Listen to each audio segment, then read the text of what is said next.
Que a paz de Deus abençoe o seu dia e a sua semana. Sejam todos muito bem-vindos. Hoje a gente tem em mãos um material que, olha, propõe uma ideia tão grande, tão audaciosa, que pode virar de cabeça para baixo o que a gente entende sobre oração. É uma daquelas ideias que você lê e precisa parar, respirar fundo e ler de novo para ter certeza. Exatamente. O material é o capítulo 18 do livro Por que Tarda o Pleno Avivamento, do autor Leonard Ravenhill, e o título do capítulo já chega com os dois pés na porta. Uma oração com a dimensão de Deus. É uma afirmação e tanto, né? Nossa missão aqui hoje é tentar desembrulhar o que exatamente isso significa. É uma metáfora ou ele está falando de algo literal? E a busca é fascinante, porque Ravenhill não começa com, sei lá, uma definição teológica super complexa. Ele começa com algo profundamente humano. A nossa tendência de nos sentirmos... Inadequados. Exatamente isso. Certo, vamos começar por aí então.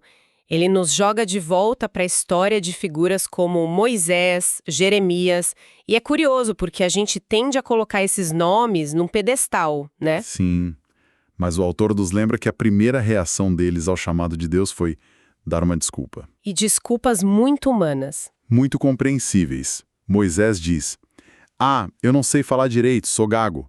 Jeremias: "Eu sou só um garoto, ninguém vai me levar a sério." São objeções que qualquer um de nós faria. Não sou qualificado, não tenho experiência. Totalmente. É a síndrome do impostor em escala cósmica. E o que me chama a atenção é que Deus essencialmente ignora as desculpas. Ele não diz, não, você é um ótimo orador, Moisés. A resposta é sempre, eu estarei com você. O foco muda da capacidade da pessoa para a presença divina. Precisamente. O ponto que Ravenhill constrói é que o chamado não era para uma tarefa que eles pudessem cumprir sozinhos. Era um convite. Um convite para um encontro que os transformaria. Ah, sim, ele usa aquela analogia. A do poeta Oliver Wendell Holmes. Genial. Que uma mente que se abre a uma nova ideia nunca volta ao tamanho original. E Ravenhill eleva isso, né?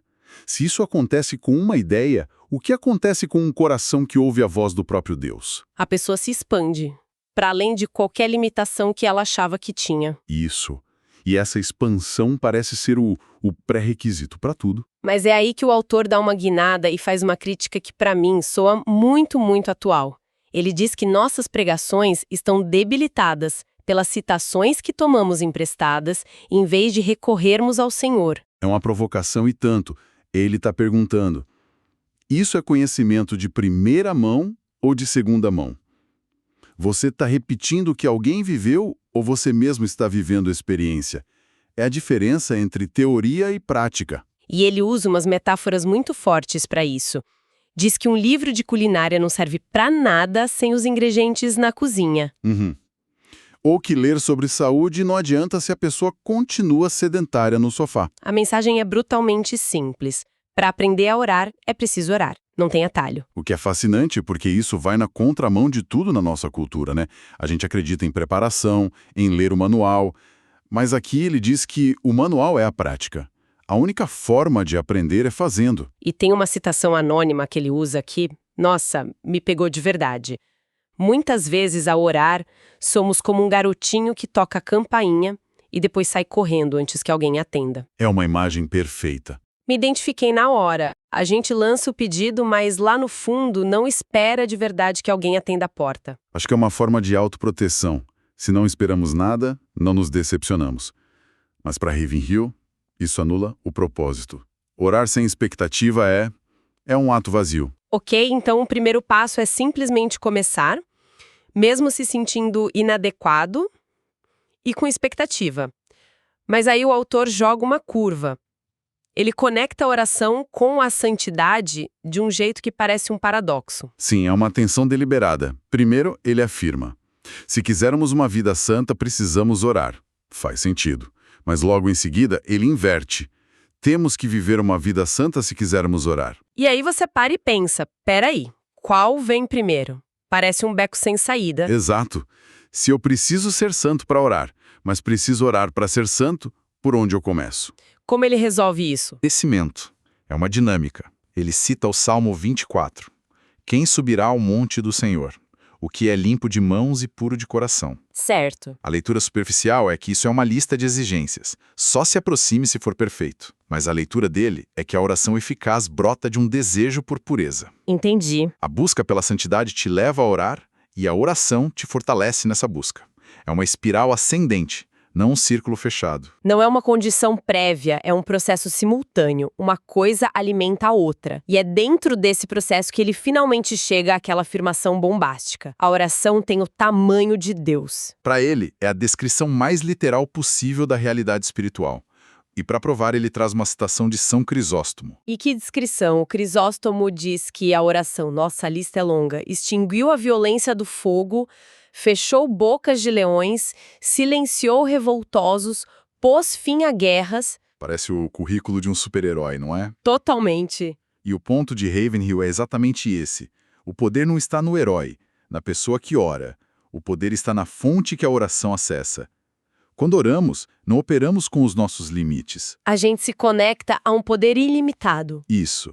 Por isso a oração não é medida pela nossa capacidade, mas pela capacidade daquele a quem oramos.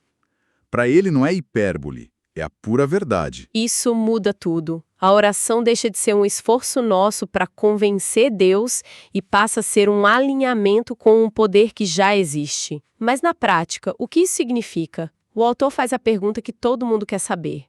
É verdade que a oração muda as coisas? E ele responde que sim, claro que muda, mas imediatamente acrescenta o ponto central. Antes de tudo, ela muda as pessoas. Essa é a virada de chave. Mas vamos ser honestos, quando ele diz que a oração primeiro muda a pessoa, isso não soa um pouco como prêmio de consolação? Tipo, olha, você não conseguiu milagre, mas pelo menos cresceu como pessoa. É uma pergunta crucial. E a resposta dele é que a mudança interna não é um prêmio de consolação. É o mecanismo principal. Não é um efeito colateral, é o objetivo primário. Certo. O exemplo que ele usa da Ana na Bíblia é perfeito. A oração não só deu filho a ela, mas a transformou por completo. Ela era estéril e se tornou fértil, estava chorando e passou a regozijar-se. A mudança no coração dela aconteceu antes da resposta. Então a transformação interna precedeu e possibilitou a externa? Exatamente.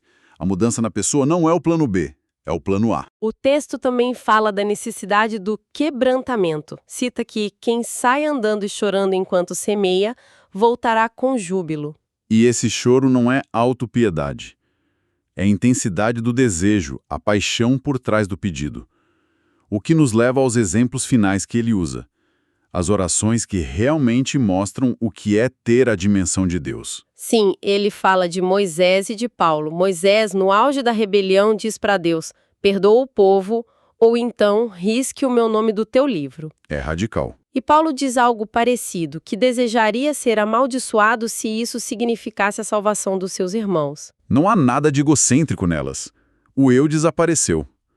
A preocupação deles não era com a própria salvação. A oração expandiu tanto o coração deles que as preocupações pessoais foram engolidas por preocupações muito maiores. Esse é o resultado final da transformação. E então ele chega aos exemplos que, para mim, são os mais impressionantes. John Knox. Com a oração, Senhor, dá-me a Escócia, senão morrerei. Vamos parar aqui. Que tipo de mentalidade é essa? É uma questão de vida ou morte para ele. Está em outra estratosfera comparado com os nossos pedidos, né? Completamente. Está em outra estratosfera porque o pedido não é mais sobre si mesmo. A identidade de Knox estava tão ligada ao destino da nação que falhar era como morrer. E o outro exemplo, de David Livingstone na África, é ainda mais amplo.